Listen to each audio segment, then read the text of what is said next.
Welcome to Class 3 of Project Job Search, Building Your Toolkit, Exit Statement and Powerline. In our last class, you created your resume.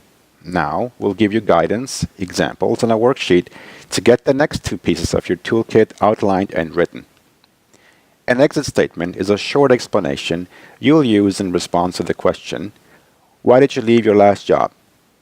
It should be clear and concise, no more than a few sentences long, and should allow the other person to mentally check that box without creating additional questions in their mind. This is your go-to answer whenever anyone asks you why you left your last job. Hesitation or rambling can give the impression of defensiveness or that you are hiding something, so you should practice this until it rolls off your tongue easily. Think about the reason you left your last job. Sometimes it's simple, like your position was eliminated due to restructuring of the company. But there's frequently more to it than that, and in any case, if you were let go, you'll need to be able to explain why it was your neck on the chopping block. It's very important that your exit statement conveys no anger or bitterness towards your former employer, boss, or coworkers, regardless of how you really feel.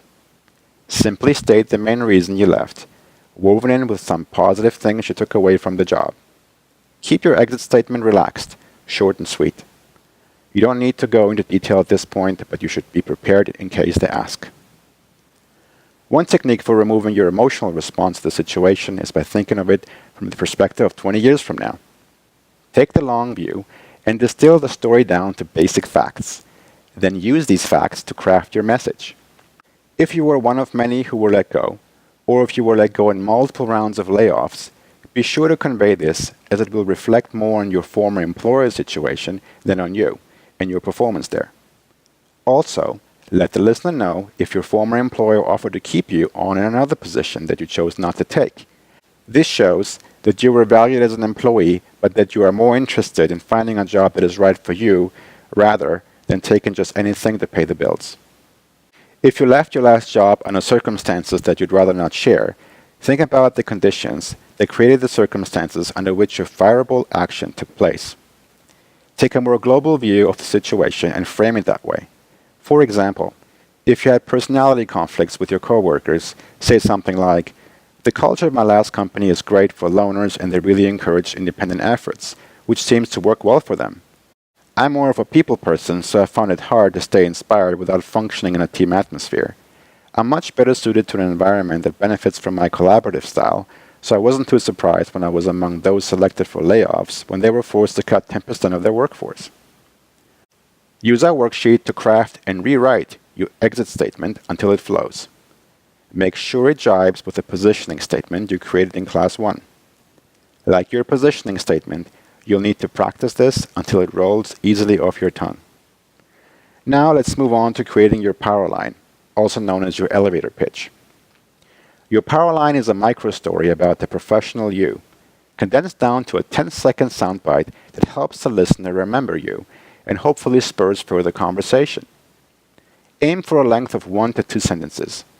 It will be your answer to the question, what do you do?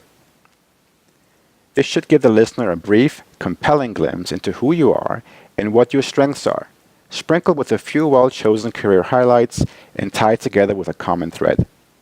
You can end it with a short explanation of your motivations and aspirations. The tone of your pitch should be positive and energetic and give enough information to get them interested, but leave them wanting more. Share only 2 or 3 of your most compelling accomplishments and make sure they're closely aligned with where you want to go with your career.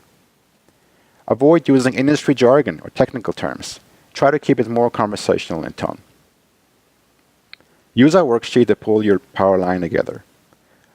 Once it's ready to go, practice in front of a mirror and then record yourself using the video camera or voice memo recorder on your phone. Review and refine until it's just right. Before moving on to the next class, you should complete the steps on the Quick Start Guide. You're one step closer to having your whole toolbox in order, ready to support you in your search. In our next class, we'll finish working on it by perfecting your cover letter.